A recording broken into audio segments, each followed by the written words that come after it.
Okay, we're here at the video shoot for Bishop John W. Haynes and Change. His new and upcoming video title cut for the CD is called Caught Up.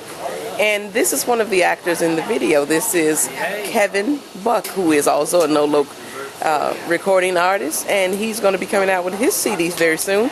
But he's acting in the video, and today he just got done doing one of his scenes. So Kevin, tell us, what did you think about that, what you just did? Oh, it was great. It was a great experience.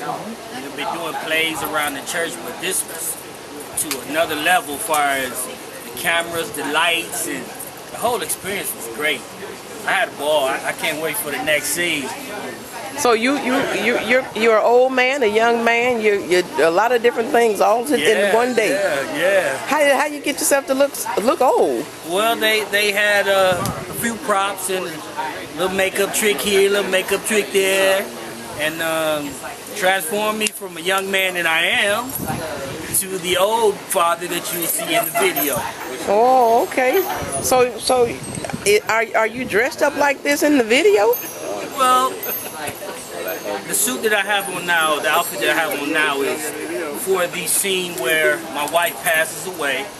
And, you had to look like mourner, so black is the attire for that. So. I saw those shining shoes you had on. You know you got to have your shiny shoes on, cut your step. Oh, okay. So you have turned into a superstar. No, not quite. An actor. Not quite a superstar, but I hope to be that. Well, okay, Kevin. Thank you very much for your time that you gave me, and we look forward to seeing you in the video. All right, thank you.